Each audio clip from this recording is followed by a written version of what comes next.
What's going on, everybody? Welcome back to another episode of the Core Consult RX podcast. Joining us today, we have a couple really special guests that we're very excited about. When you look on Instagram, you look on TikTok, I'm sure, because all of our listeners are medical professionals, without a doubt, you guys have run into this gentleman before who kills it with this sketch comedy, makes me laugh all the time, which it does all the stereotypes for any type of medical professional and specialist you can think of. And when he's not doing that, his career is pretty extravagant. We're talking giving the keynote for Yale Medical School commencement, talking about U.S. Surgeon General collaboration, and things that basically make Cole and I very jealous and realize that we need to probably work a little harder and step it up. I would like to thank Dr. Will Flanary and his wife, Kristin Flanary, and you guys probably know them much more commonly as Dr. Glaucomflecken and Lady Glaucomflecken. Welcome to the show, y'all. It's good to be here. Thanks for having us on. So this is a real treat for us. I think we both have been watching you guys for quite some time, and to actually meet you in person is very cool. Cole's brother's a physician, and he knew all about you when we mentioned we were coming on. He's like, I love that guy. Yeah, they're the one. My older brother's a family med physician. He's the one who introduced me to you, and nice. I've got to say, your character is just absolutely spot on. And my other brother works in surgery again. Completely spot on, and they think you're fantastic. Yeah, people love the surgery characters. Everyone loves to make fun of surgeons. It's always fun. Yeah. So I guess can you give us a little bit, background as far as what's the origin story for this? When did it start? How did you come up with this idea? Well, it started in about 2016. I was at an ophthalmology conference. It's like an ophthalmology vision research conference, which is as exciting as it sounds. And I was bored to tears. I basically used it as like an excuse to go on a trip because my department was paying for it. And so I was extremely bored and needed to fill the time, and a friend of mine suggested that I join Twitter, and I was like, okay, I can do that. And I knew I was a doctor, but also I knew this was going to be a comedy because that's what I do. I have a background in stand-up comedy, and so I was like, okay, I'm going to use this to tell jokes, and so I need to have some kind of funny, kind of weird name to call myself. And I settled it on Dr. Glaucomflecken because it was the most ridiculous word in ophthalmology. Yes, it's actually a real word, and a lot of people don't know that. Why would you know that? Why would anybody know that? But it was either that or like the other candidate was Dr. Pseudophacodenesis, which was a little bit too many syllables. So yeah, that's how I started on Twitter, and for several years until I moved over to making video content on TikTok. That's the origin story. Very exciting. That's cool. So you actually got your start with comedy with stand up.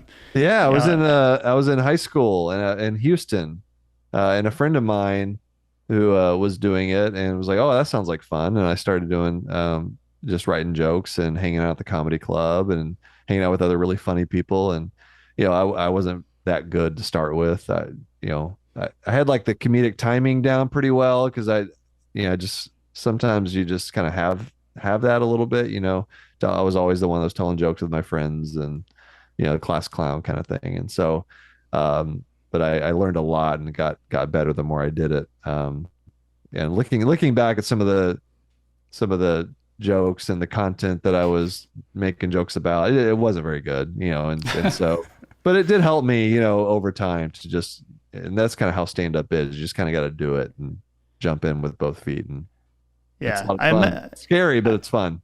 I was just going to say, I imagine that's got to be probably one of the most nerve-wracking hobbies, if you will, to when you're starting off to pick up, because I mean, if you're not funny, there's the crickets has got to be like devastating to your ego. Oh yeah, I mean it's like it's like extremes, right? Because it's either you're really you get a lot of laughs and like a joke really hits well, or it bombs terribly, and those are very kind of wide spreads of emotion there. So, Kristin, you guys met in college, is that right? We did. We both went to Texas Tech University Very in nice. Lubbock, Texas. Very exciting.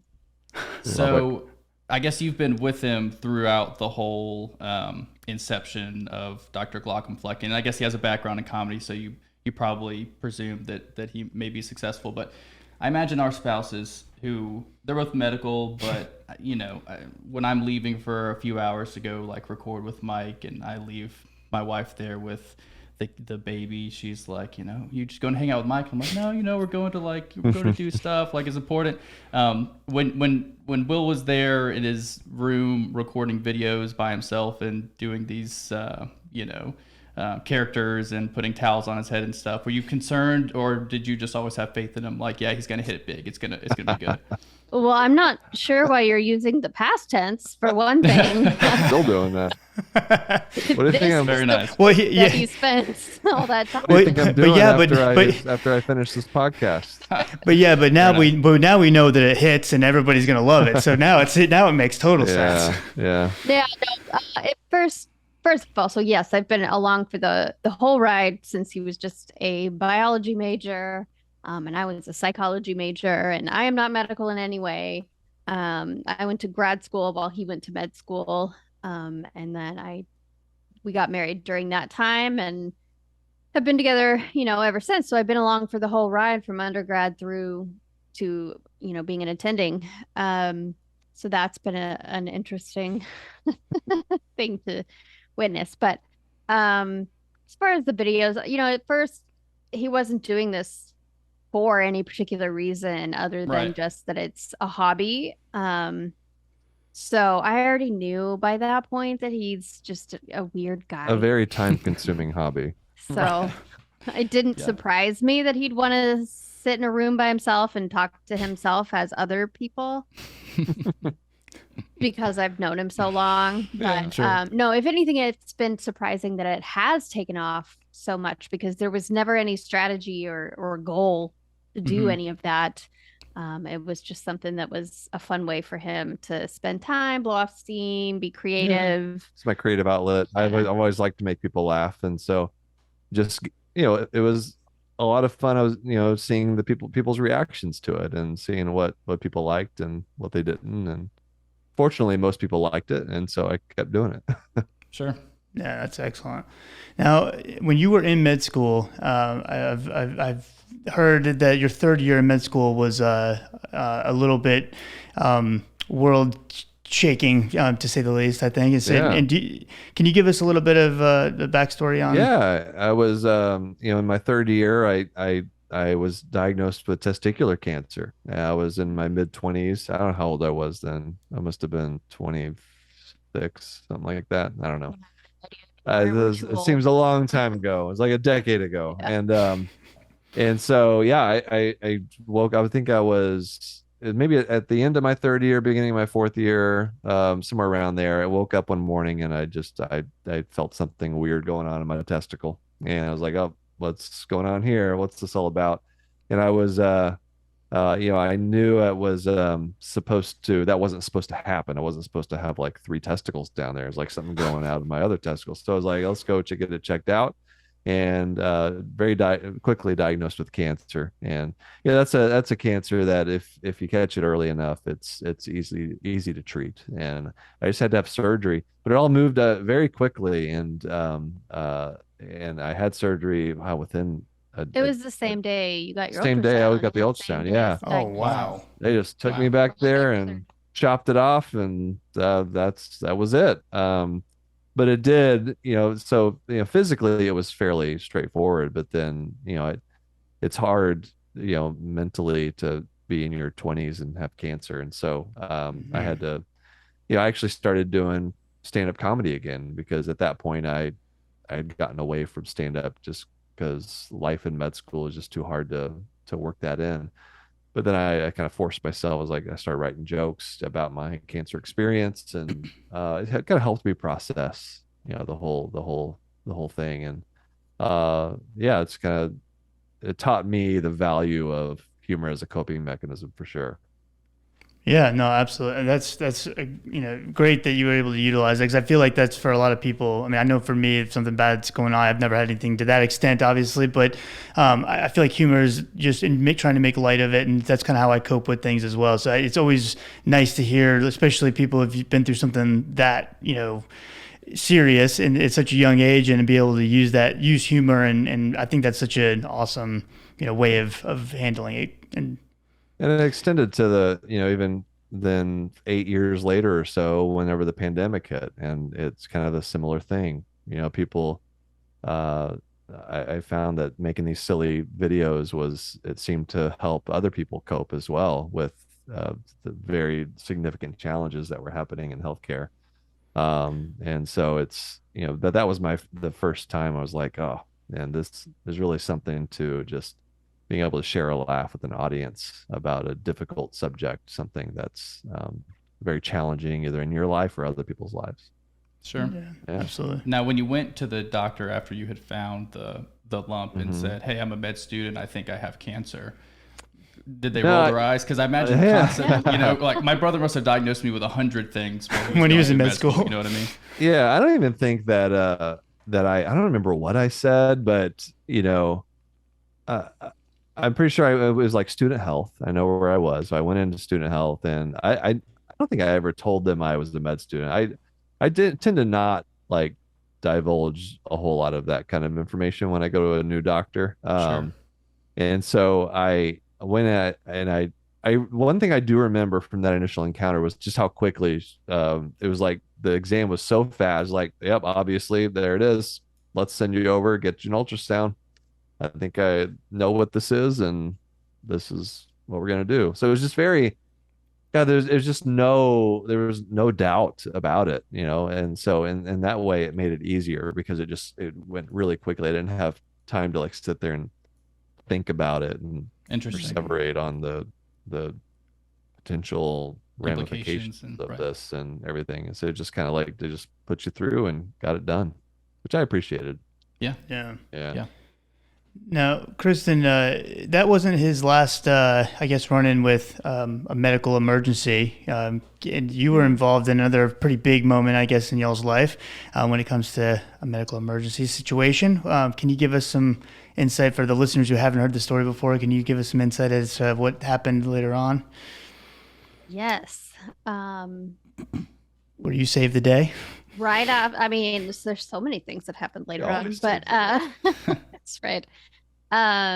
Yes. So he had testicular cancer, and then he had testicular cancer again in residency, and then in 2020 he had a cardiac arrest in his sleep. So it was about 4:45 in the morning, the day right after Mother's Day, and I woke up to him making these really weird sounds, and I am not in any health related field, so I didn't know what it was, and it was May of 2020, so the sounds were kind of respiration based, and so my mind went straight to COVID, of course, but I learned later that those were agonal respirations, so it was a very kind of specific sound.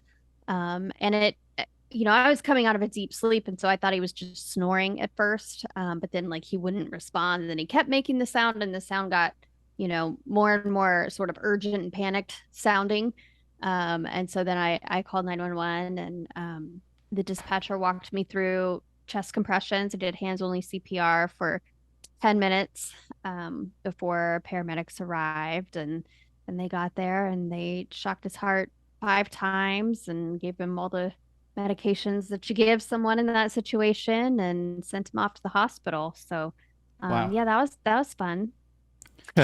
Harrowing. Wild adventure. Yes. Yeah. So when you like woke up, I guess, what's the first memory you have after that situation? I think one of the first memories I have is of setting up my ICU nurse Roger setting up a FaceTime call with Kristin, and I remember the tone in her voice as we were talking, and she's like very calm and like matter of fact and telling me what happens, like you're in the hospital, um and so the tone of your voice, that's like something that sticks out to me. Yeah, because it's not like a usual tone I would use with you. It's like what you might use with a kid, right? Right. Of like, this is what's happening, and this Yeah. is, Exactly. Because I was still very it's out of it. It's not able to retain new memories. Do you know how at quick, that how point. soon it was after they lifted the sedation that we talked? Do you know? I'd have to go back and look at my notes. I kept detailed notes. Did you? Couldn't Well, have but I been. couldn't be there with him. I couldn't be in the hospital, so I had to write down everything they were saying. I didn't. Couldn't have been more than a few hours, probably, that we I called think you. we got to talk. So they would have warmed you back up the next morning, and then I think I got to talk to you like late that afternoon or into that evening. Yeah, yeah. So So- the whole timeline is super fuzzy for me, obviously, but And so that's that why I was have her. that was COVID related that you couldn't be with him. I presume. Yes. Mhm. So were you getting Yeah. consistent updates? I mean, that's got to be. I would be Super nerve-wracking. terrible. Yeah. Yeah, it was. She had to go get her own updates a lot of the Oh, time. geez. Yeah, Right. it wasn't a good experience at Oh. all. I like to think that it was because COVID had everything kind of upended. I don't know. Yeah. Probably but- contributing, but not all of it. Yeah, they did things like they would put me in so I got to go in initially because it was an end of life case. And so I got to go in as an exception, but everything was all abnormal. And so they didn't really know where to put me. And so they put me in this waiting area in the radiology department, where it was like where patients would go change into their gowns for their scans and then sit in this room and wait for the doctor to come get them. So I was in this room with random naked people coming in and out. And They were gowned, but so Yeah, that's barely close enough. clothing. Yeah. Yeah. Anyway, but it was the radiology department, so the walls are lined with lead.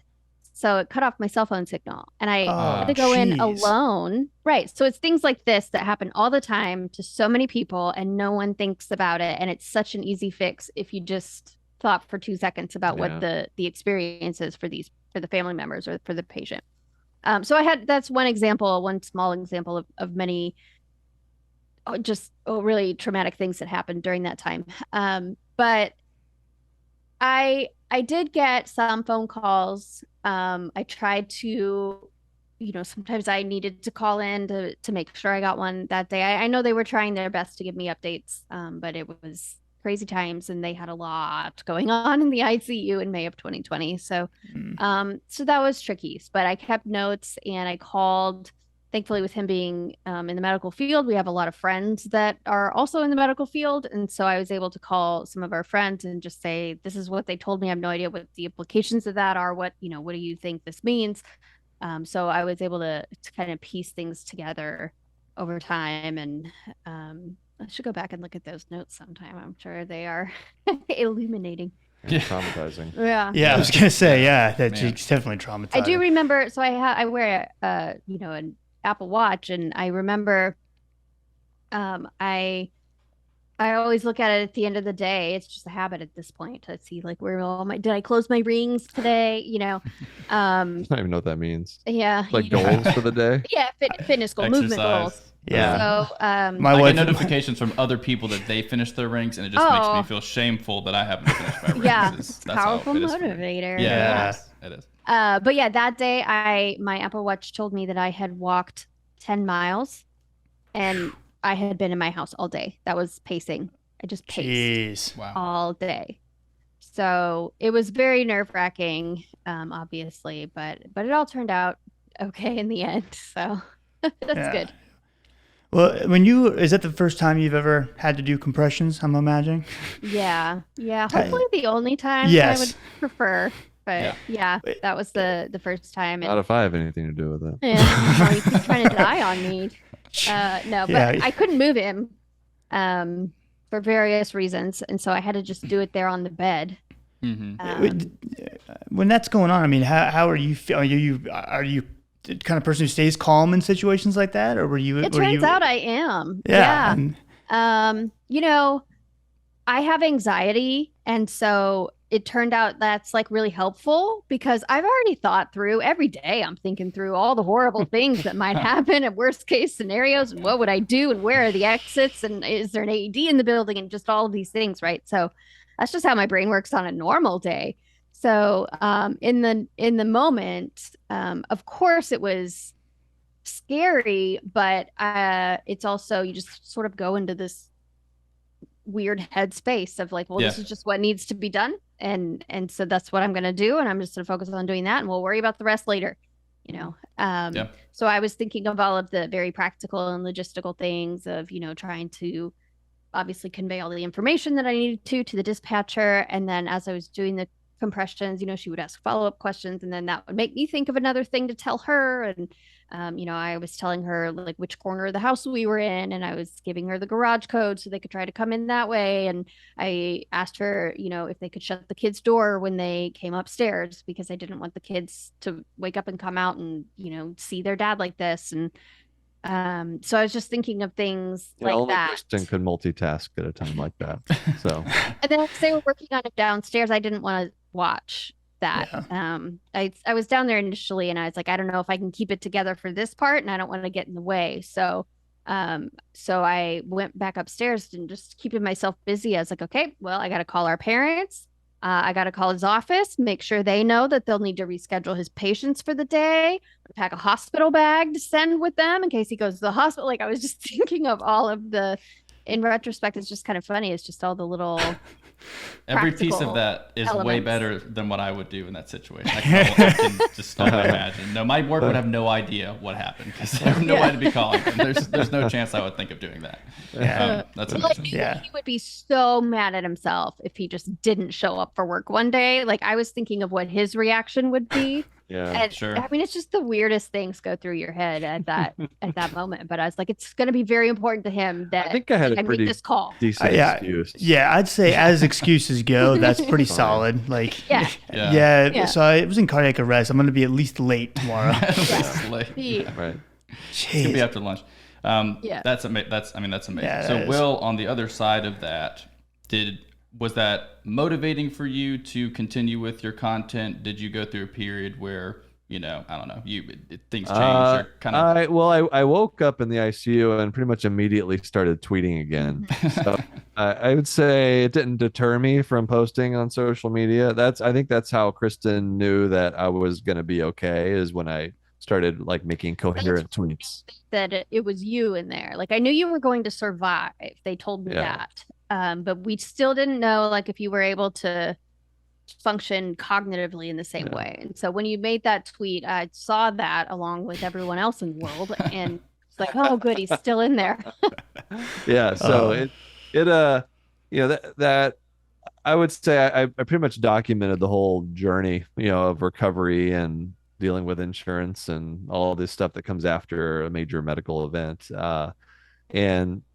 But even at that point, I had started my TikTok channel at that point. And so I was, you know, making little videos and everything, but that really started kicking in, I guess, you know, once I recovered from the cardiac arrest, started, you know, making content about, you know, our healthcare system as well. And then, it was mostly like rage based. Yeah, a lot of exactly. Just like basically venting my frustration with you know, insurance denials and prior authorizations and stuff, and that ultimately started to inform my comedy a little bit more. That's an incredible story, and I feel like if there's ever a debate about like, you know, which color furniture or paint, you know, wall paint or something like that, I feel like she's got a pretty good tiebreaker. If you guys are ever she never consulted me for anything. Never asked. Gotcha. Well, that's strong suit. We both know it. So. I don't really care. That's a good policy. We have a very color coded house and interior, and she like pretends to involve me in these types of decisions. Yeah, that you don't hate it. Yeah, that's my criteria. That's as long as you don't hate it, not bad. I'm impressed with yeah. myself that I actually do command at least that level of interest. That is good. That's funny that you brought up those examples because you surely don't care about it. No, not even a little bit. My wife knows not even to bother. Because, I mean, I have zero fashion sense or anything like that. So I'm like, no, I'm the wrong person to ask anyway. If I think it looks good, it probably doesn't. In his environment, he doesn't notice it changing. He doesn't notice if it looks good, if it looks bad, if it's messy, if it's clean. Who even knows? All he's actually reminding me that I need a haircut right now. Just thinking about this, talking about this. She always looks so much better than me on camera. So how did ophthalmology come about? Is that something that's always been an interest for you, or is that something that's kind of came about during med school, or? Yeah, it came out during like late toward the end of med school. I didn't know what I wanted to do for quite a while. I briefly thought about different like internal medicine things or surgery, and eventually what really happened was I did my core required rotation in vascular surgery, which was pretty awful, I would have to say, just in terms of long hours, lots of blood. Which is the opposite of ophthalmology completely. And so I left that rotation and started an elective in ophthalmology. And all of a sudden I was like able to go home at a reasonable hour and develop meaningful relationships with my family again. Like that was cool. I enjoyed that. I got to sit down in the operating room. I got to, it was just, I loved the outpatient side of medicine. And it spoke to me a lot more than in inpatient medicine. Rounding was like a nightmare for me. I hate it, like the hours and hours spent rounding in the hospital. I couldn't do it. I knew I couldn't do that in my career. And so outpatient was the route for me, or radiology. I briefly thought about radiology, but I'm a bit of a weirdo and I liked eyeballs way too much. And so that was the route I went. It also helped though that it's so interesting how like little interactions you have with people early on can really like influence you one way or the other, because I had my academic advisor in med school who was just assigned to me happened to be an ophthalmologist. And so I learned a lot. I remember at one point early in med school, like I actually asked, what is an ophthalmologist? I had no idea what an ophthalmologist was. Like most people at least know what like a cardiologist is, and dermatology and all, but I had no idea. I didn't know what an ophthalmologist. I was like, oh, that's eyeballs, right? Do you do surgery? It's like all this stuff, and I had no idea. And so, and eventually and she told me like right at the beginning, she's like, you'll be back. In terms of like coming back, you'll come back to ophthalmology, because I was waffling like, oh, I don't know what I want to do, and she was absolutely right. Shout out to Susan Pepin. She got me early. I think that's notable because when I watch your videos, you're cleverly self-deprecating towards like ophthalmology or dermatology, the ones that you would maybe describe as kind of being more cushy jobs. And then you seem to speak well of those other like jobs like internal medicine or some hospitalist jobs where they're killing themselves and working all these long hours. But it kind of paints a bleak picture of being a physician, right? Especially in those other jobs. And so I'm curious, like if you were talking to, say, an undergrad student, somebody who hadn't committed to med school already, knowing the process and I mean truly how much you have to sacrifice to go through residency. And I know my friends and family during residencies and fellowships, the light at the end of the tunnel was getting past that and getting onto their actual job. And their actual job is still like working long hours and charting on the weekends and going on call and all that kind of stuff. So do you tell, younger folks to just go for it? Like, because every high achieving person says, I want to do med school. Or do you kind of give them fair warning about the process? I try not to make it too bleak. And try to highlight some of the positives. But there's not, I mean, a lot of times it's the conflicts in medicine. It's like that's where the humor lies a lot, because a lot of it's you're just trying to make light of difficult situations, because that's kind of what all you can do with some of the more challenging things in medicine. I think that the decision to go to med school to be a doctor, I really think if you can't imagine yourself doing anything else for your career, then I think it's a good decision.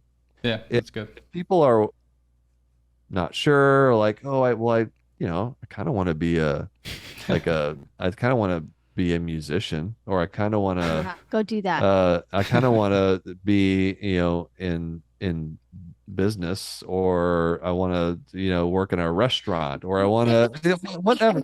Thing you're interested If you in, want to be a go do comedian, that. but seriously, because like and for me, like I could not think of anything else I would rather do than go to med school and be a doctor. But and the reason it's just not something that you want to just be like, oh, I guess I'll do this, or I'll give that a shot, because Right. it's a decade. It's your Yeah. entire it's your 20s.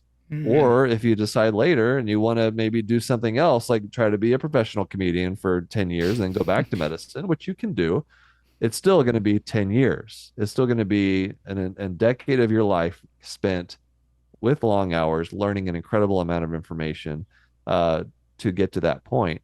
And it's not all terrible that day. I mean, it's you do incredible things. You help a lot of people. You learn awesome. You meet a lot of people. You get to live in different parts of the country, which can be good for some people. Some people might not like that, but so your experiences are really fascinating, but it's hard, and it's hard on not only you but also your family, and what they go through as well, because they're along for the ride too. And so it's definitely not something you choose on a whim. It's got to be something that you just, that's all you can think about. That's all you can think of doing, and then you do it. So I do, and I don't try to dissuade people from it. I never would, because um uh, because it's a fascinating career. I mean, no job, it's a job, right? Many people say it's a calling. Sure, okay. I don't really know exactly what that means, to be honest. It's a job, and Right. every job has great things about it. Every job has terrible things. There's things about being a content creator that really suck, that I don't like. And so you're never going to escape that. But medicine is a little bit unique in society, and how, you're really taking care of very vital functions for a patient, their life. Not for me, I'm an ophthalmologist, their vision. But and Pretty so pretty important. so that's why Yeah, it's not something counts. that you just kind of decide on a whim. It's you really Yeah. got to be in it with Sure. both feet. And Chris, and I imagine you would have something to say to like the spouses who have to support them through all that, right? Oh boy, would I? Yeah. um, there's, I mean, similar to that answer, I think there's pros and cons, and ultimately, if this is the person for you, then don't let it stop you from being with your person. That said, if you're not sure if this is the person for you and you're marrying them because they're a doctor and that sounds good, you're going to be sorely disappointed. Right.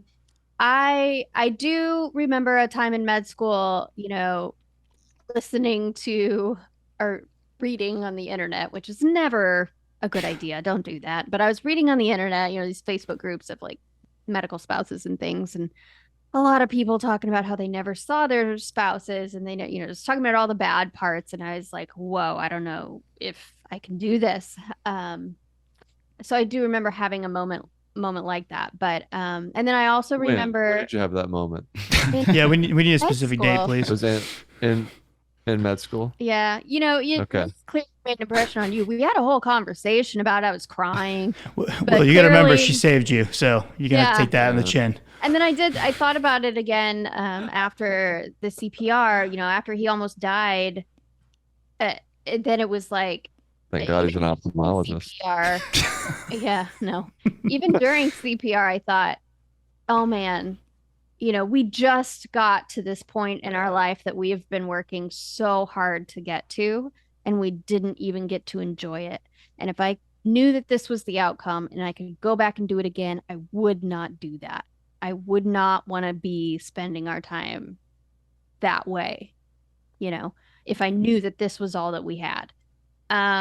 So yeah, just to be very honest about it, it is hard. It's hard, and time consuming, and you have to be very secure in your own self and your own life and your own things going on, your own friend groups, your own everything, to, you know, be happy during that time.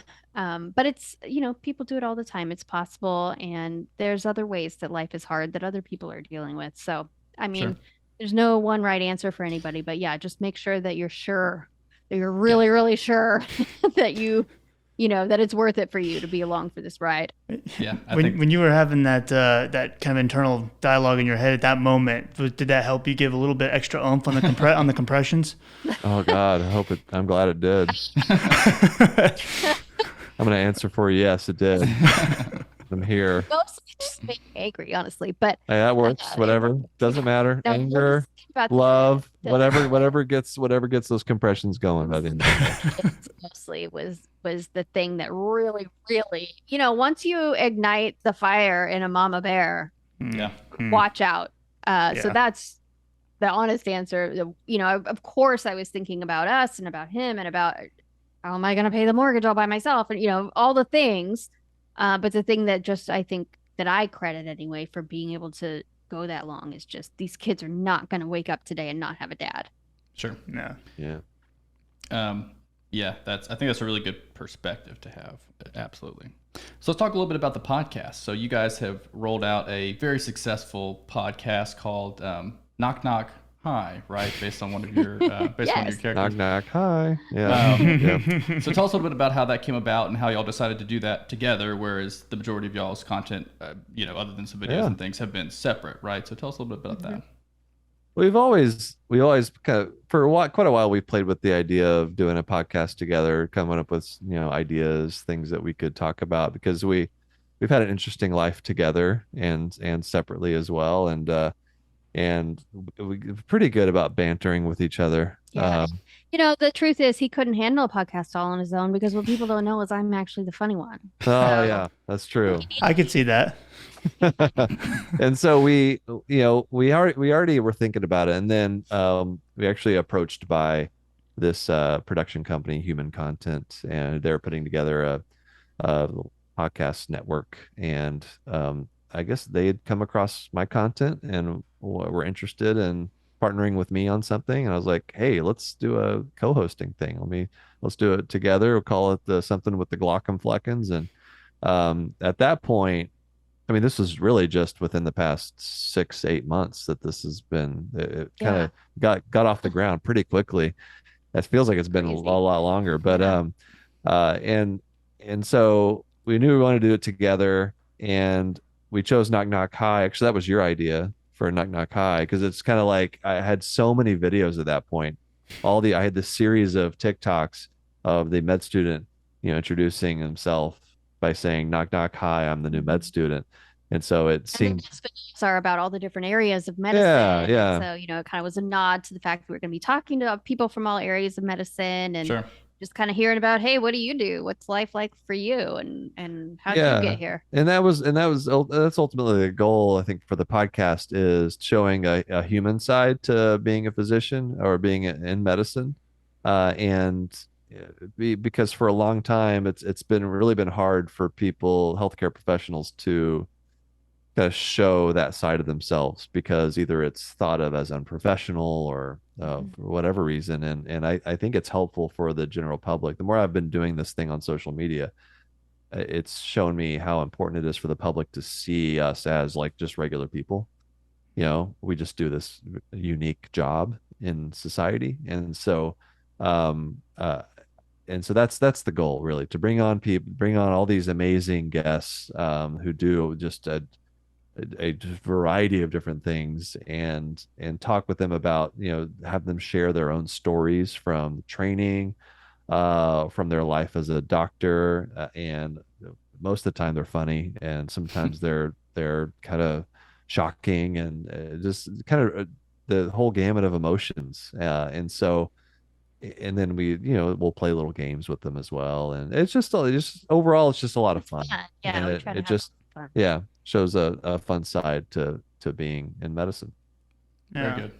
So have you gotten, you brought up a good point as far as like this kind of like the cliche, like you have to always be professional and look a certain way and talk a certain way. I mean, we've even gotten pushback, I feel like, from our podcast is like, well, if you're going to be talking about, this very important disease state, then you need to be blah, blah, blah, blah. Yeah. And so that being said, hopefully I feel like things are starting to shift a little bit, but have you gotten pushback from colleagues or just other physicians or other healthcare professionals on the internet? I mean, I can't imagine that you haven't gotten some.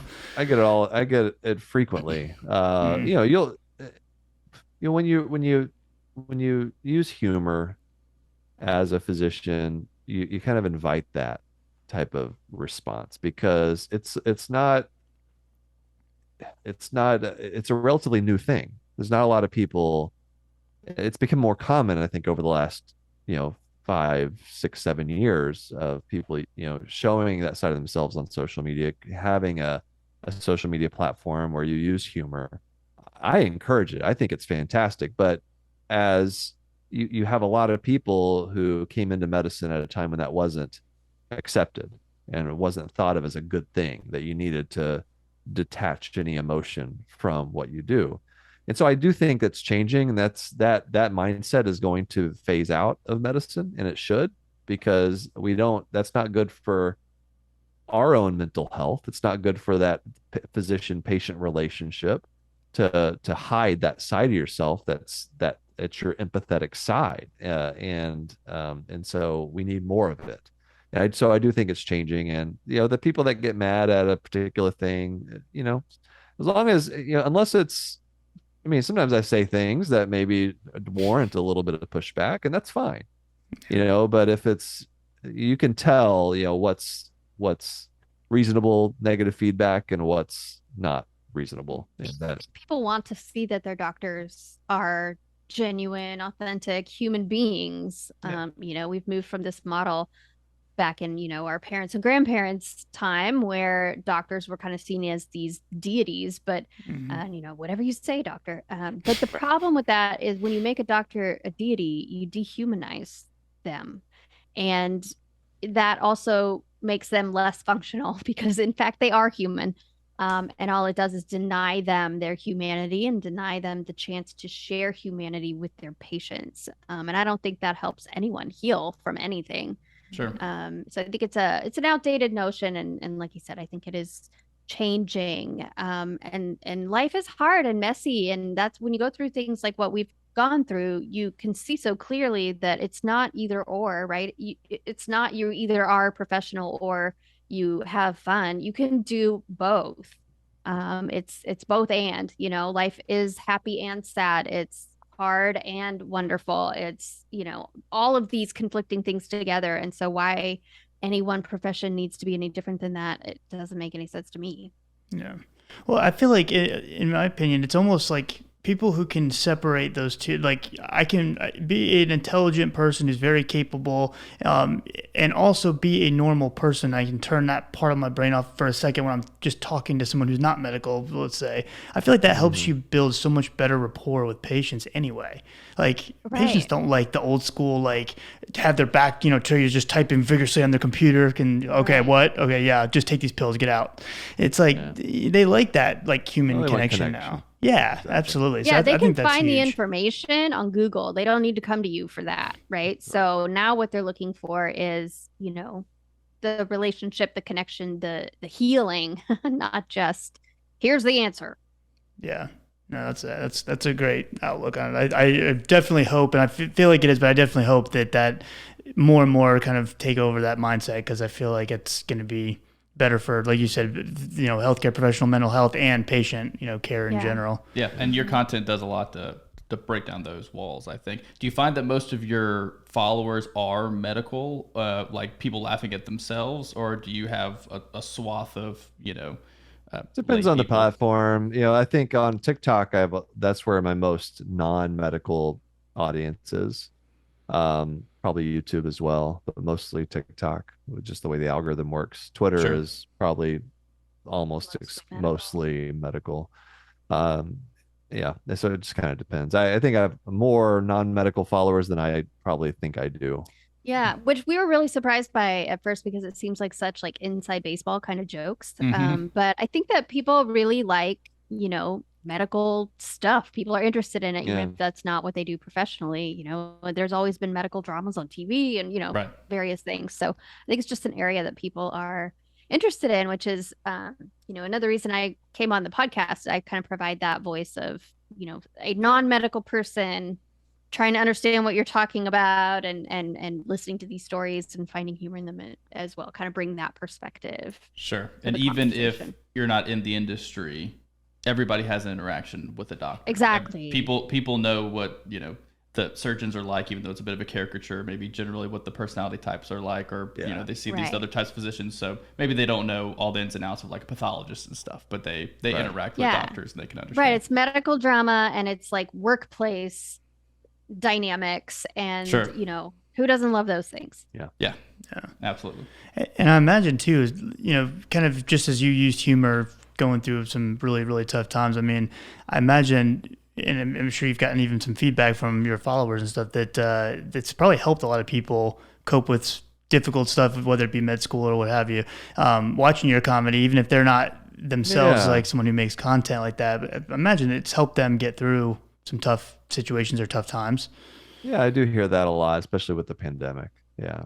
People That's use them to laugh at the end of a hard day, which is nice to hear. Yeah, absolutely. In fact, I just did like a super quick Reddit search, and here's one. The first comment that popped up is, "This dude is a comedic genius. He legit helps me. Sometimes when I watch him to laugh when I don't know how to express how I feel about medicine. If you need a good laugh, please check this out. Check out his videos." Oh, that's nice. Yeah, and it's literally like a whole page of that, just talking about. Agreed. I love him. I work in the ED, and his ED physician with the bike gear and helmet kills me. He's an absolute genius.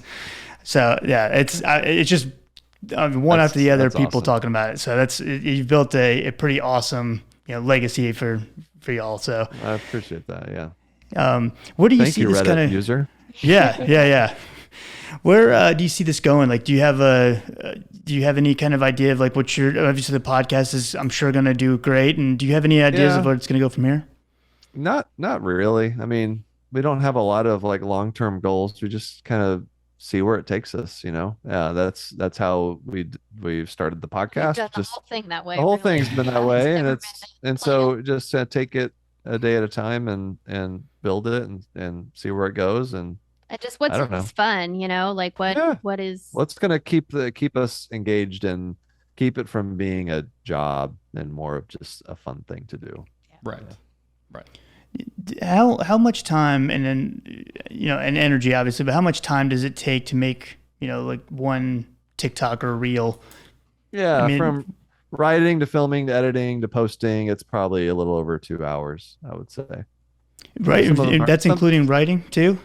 Yeah, some of them go faster than others. Sometimes it takes me a while to get the script right. And if there's a lot of characters and I'm doing a lot of costume changes, it can take a little bit longer. It could take 3.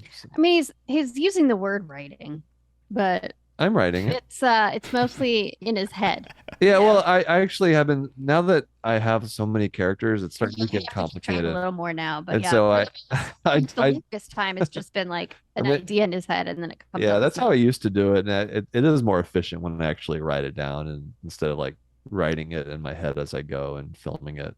So it's more stressful that way versus just planning it. It's amazing how planning things and like it is better. I should apply that to other parts of my life. Yeah. We've been talking about planning stuff for our podcast for a while, but it's still in the back burner. Yeah. Yeah, that's awesome. I like that. I like that it's kind of like, because again, one of the cliche things about like in medicine is like you have to have the 5-year goal and this, that, and the other, and everything has to be super structured. And you're kind of just like, we're winging it and it's working. So why change it? I love that. Exactly. I mean, that's fantastic. What do you tell like, younger, whether med students or residents or whatever, they're thinking about doing whatever their form of content creation would be to kind of get their name out and network with people? And do you give them any advice in that regard, or tell them just to do it? And, it doesn't matter if you have a small audience, if you do something and you're passionate about it, and that'll come across in the content, and then you'll find your audience, So I think it's, I always encourage it. I think it's a good thing. And we need more, people who actually know what they're talking about to be providing medical and health information on the internet, because I don't know if you've noticed, but it's a cesspool out there. So the health and wellness industry, is A lot of bad. Is not the most credible, I would say. So the more credible people that can get out there and share actual helpful, real information and are not just trying to sell you something, I think that'd be a benefit for everybody. Yeah. Buy my ebook on natural medicines, and you'll live to be 200. Right. That's a good point. There's definitely a lot of absolute nonsense out there. No, that's really, really cool that you guys have been so successful with this and doing it together too. That's awesome. I think that's very cool. And it's probably an easier to convince, to give you that time to record these videos and stuff, since you guys have the podcast together and stuff now. It's like, all right, we're spending time checking 2 boxes at once. I like it. I need to convince my wife to get on here somehow. Yeah. That's really cool. So where can people find you if they want more information or want to watch your videos? You can find all of our on Glaucomflecken.com. That's our website. You can find all our social media feeds. It's pretty easy to spell, shouldn't be a problem. Exactly. But we're all over social media, TikTok, YouTube, Twitter. Just type in Glaucomflecken. You'll find us. Instagram, Facebook. Yeah, just make sure. There's a lot of fake accounts out there these days, so make sure you're interacting with the real one. But yeah. But yeah. I guess that's probably true. You have probably people just reposting your videos, acting like it's you. Yeah, that happens. Mm-hmm. That happens. But yeah, and check out our podcast as well. Yeah. Knock knock high. We're excited about that. It's building up. Knock knock high. I love y'all's intro song. It's we don't have anything like that, and it's fantastic. I love it. Yeah, that Omer Benzvi is his name, the guy that did that, and he's incredible. That's we need to get a guy. Yeah, we need to get a guy. Yeah, you need a guy or a girl. Or a girl. Yeah, exactly. Absolutely. Yeah. No, that's really cool. And the last question, I'll let you guys go because I know you're probably ready to enjoy your night since you just got off work before you recorded with us. Would you have a favorite video that you've done? Like one that you're just like, if you're going to show someone for the first time your video, do you have any that you show? I like the critical care ophthalmologist. That's a that's a big favorite of mine. I love that one. I was gonna say that's also showed up multiple times in the Reddit posts and things. I saw. So it turns out a lot of people like that one. Yeah, it was a very real fear for a hot second during COVID. So made a good video. That's fantastic. Well, I'm sure that we'll hopefully get some of our listeners, if they don't already, probably all of our listeners already do follow you anyway, but if they haven't, please go check out the videos. They are hilarious. And we just really appreciate y'all taking the time to be here with us. This has been really fun to talk with y'all and actually get to see you in real time instead of just in the sketches. It's very cool. Thanks for having us. Absolutely. Thank you guys for listening. I hope y'all enjoyed that. And if you do have any questions for Cole or myself, our emails will be in the show notes. You can reach us on any of the social media platforms. You can also text us directly at the number in the show notes. Definitely check out Dr. Glaucomflecken on all the social media platforms as well. Check out the podcast. For those of you who don't like our kind of more laid back style of covering disease states, check out the Patreon. We have basically old school structured lectures available on there for all kinds of different disease states covering pharmacotherapy. It's basically the lectures that I do for my PA students, essentially. Check that out. It's a cheap way of kind of reviewing some of your pharm. And we will catch you guys on the next episode. Thanks, everybody.